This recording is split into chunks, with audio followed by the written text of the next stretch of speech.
नमस्कार दोस्तों, टीचर भी यूट्यूब चैनल में आपका एक बार फिर से बहुत बहुत स्वागत है।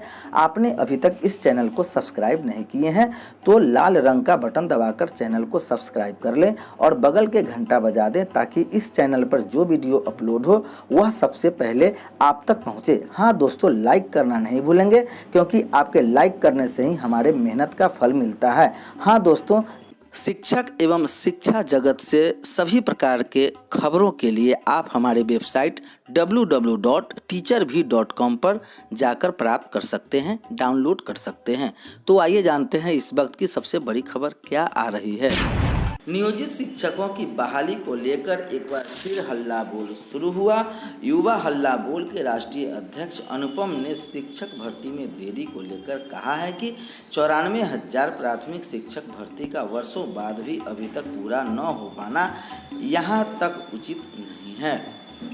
कहा कि राज्य के शिक्षक अभ्यर्थी 2011 से टीईटी उत्तीर्ण कर बेरोजगार बैठे हैं, लेकिन सरकार को उनकी कोई फिक्र नहीं। देश में सबसे ज़्यादा शिक्षकों के रिक्त पद बिहार में खाली है। 2015 के बाद अब तक शिक्षकों की बहाली नहीं हुई। उन्होंने बताया कि राजनीतिक इच्छाशक्ति की कमी के कारण बिहार की अधिकतर बहालियां न्यायालयों में लटका हुआ है। कहा कि यदि मांगे पूरी नहीं हुई तो घटना में विशाल आंदोलन किया जाएगा। सीबीएसई परीक्षाओं पर आज फैसला आ सकती है। 12वीं बोर्ड और पेशेवर पाठ्यक्रमों के प्रवेश परीक्षाओं को लेकर रक्षा मंत्री राजनाथ सिंह की अध्यक्षता में रविवार को राज्यों द्वारा केंद्र शासित प्रदेशों के साथ बैठक होगी। शिक्षा मंत्री रमेश पोखरियाल निशंक ने शनिवार को यह जानकारी दी।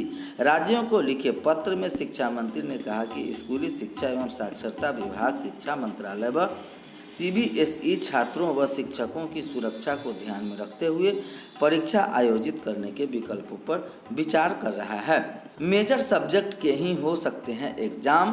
कोरोना महामारी की दूसरी लहर के बीच central board of secondary education 12वीं क्लास में मुख्य विषयों यानी मेजर सब्जेक्ट का एग्जाम लेने पर विचार कर रहा है। इंडियन एक्सप्रेस की खबर से मुताबिक महामारी को देखते हुए यह फैसला लिया गया है और फार्मूला अपनाया गया है। साथ ही यह भी कहा गया है कि जो स्टूडेंट कोरोना की वजह से एग्ज़ाम नहीं दे पाते हैं उन्हें एक और मौका मिलना चाहिए। सरकार ने कोरोना की दूसरी लहर के चलते 12वीं बोर्ड का एग्ज़ाम टाल दिया है। रक्षा मंत्री राजनाथ सिंह की अध्यक्षता में रविवार को राज्यों और केंद्र शासित प्रदेशों के साथ मंत्रियों और अधिकारियों की एक हाई लेवल मीटिंग में 12वीं के एग्ज़ाम और प्रोफेशनल एजुकेशन के एंट्रेंस टेस्ट पर फैसला हो सकता है। मीटिंग में केंद्रीय मंत्री स्मृति ईरानी और प्रकाश जावड़ेकर भी मौजूद थे।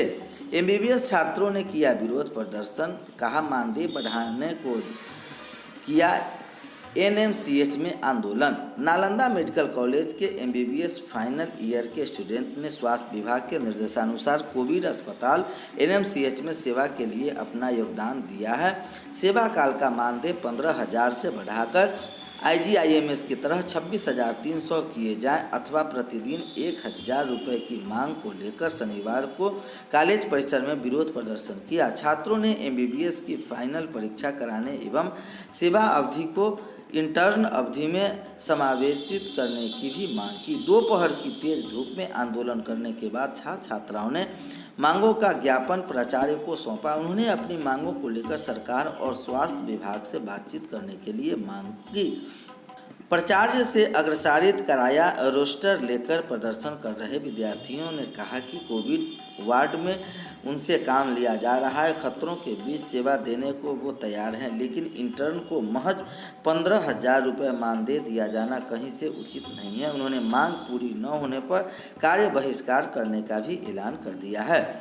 प्राचार्य डॉक्टर हीरालाल महतो ने कहा कि एमबीबीएस अंतिम वर्ष के विद्यार्थियों की फाइनल परीक्षा होने और रिजल्ट प्रकाशित होने के बाद ही इंटर्न शुरू होगा। इससे सभी महामारी और समय सहयोग लिया जा रहा है। इस सहयोग के लिए 15,000 रुपये मानदेय दिया जा रहा है। पीयू में अब एक छत के नीचे प्लेसमेंट नहीं लगने होंगे। अलग अलग भवन के चक्कर एक ही जगह होगा। ग्रुप डिस्कशन से लेकर इंटरव्यू। प्लेसमेंट सेल को मिले यूटिलाइजेशन भवन में जगह, बाहर से आने वाली कंपनियों को भी सुविधा मिलेगी। पीयू में स्टूडेंट को रोजगार के लिए अब एक नई सौगात मिलेगी। पटना यूनिवर्सिटी में कैंपस प्लेसमेंट के लिए अब स्टूडेंट को विभाग के अलग अलग भवनों में चक्कर लगाने से मुक्ति मिलेगी। अब एक छत के नीचे ही सभी स्टूडेंट को यह सुविधा मिलेगी, जहां पर प्लेसमेंट ड्राइड कंपनियों के आने की जानकारी सहित रोजगार संबंधी सभी जानकारियां उपलब्ध होगी। बता दें कि पटना विश्वविद्यालय की प्लेसमेंट को अब जल्द ही स्टूडेंट यूटिलाइजेशन भवन में शिफ्ट किया जाएगा। इस भवन का एक पूरा फ्लोर ही प्लेसमेंट सेल का होगा, जहां हाईटेक सुविधा के साथ स्टूडेंट को रोजगार के नए नए अवसर मिलेंगे। इधर बड़े स्तर पर होगी ड्राइव।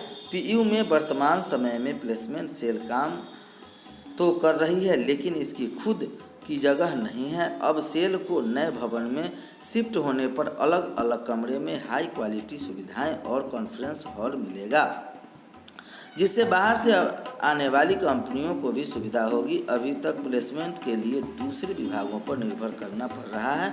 इसके साथ ही ग्रुप डिस्कशन और इंटरव्यू के लिए भी अलग से जगह निर्धारित होना तय है। इसके कारण काफ़ी भाग दौड़ स्टूडेंट को करनी पड़ेगी। प्लेसमेंट सेल के निर्देशक ने बताया कि इससे कंपनियों की सुविधा मिलेगी। प्लेसमेंट के ज़्यादा उपयोगी बनने के लिए नज़र नहीं पड़ा है, बोल रहे हैं पंखा चल रहा है,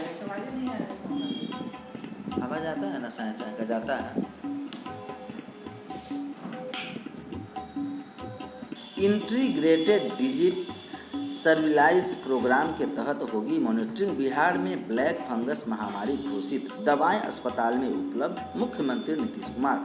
लॉकडाउन के अच्छे परिणाम, आगे के निर्णय पर शीघ्र फैसला। मोबाइल RT-PCR टेस्टिंग वैन से जांच की गति बढ़ेगी। कोरोना की दूसरी लहर के बीच ब्लैक फंगस म्यूकोरमाइकोसिस के मामले भी सामने आए हैं। सरकार ने माना कि कोविड-19 के दौरान इसके रोगियों की संख्या तेजी से बढ़ रही है, जिसके बाद मुख्यमंत्री नीतीश कुमार की अनुमति प्राप्त होते ही ब्लैक फंगस को एपिडेमिक डिजीज एक्ट 1997 के धारा 2 के तहत महामारी अधिसूचित किया गया है। स्वास्थ्य विभाग ने शनिवार को इस संबंध में आदेश जारी किया गया। यह आदेश 1 वर्ष के लिए प्रभावी किया गया है। गाइडलाइन का पालन मेडिकल कॉलेज अस्पतालों और निजी अस्पतालों को ब्लैक फंगस को लेकर राज्य सरकार और Indian council of medical research ICMR द्वारा जारी इलाज में प्रोटोकॉल का पालन करना होगा। स्वास्थ्य विभाग के निर्देश प्रमुख इसके संबंध में समय समय पर जांच इलाज को लेकर आदेश जारी कर सकते हैं। नियम तोड़ा तो होगा कार्रवाई। सरकार ने अपने आदेश में साफ किया है कि यदि कोई अस्पताल या स्वास्थ्य संगठन नियमों का उल्लंघन करता है तो एपिडेमिक डिजीज एक्ट की धारा 3 के तहत यह दंडनीय होगा। इन आदर्शों के क्रियान्वयन के सद्भाव के लिए किए गए कार्य के विरुद्ध धारा 4 के प्रावधान में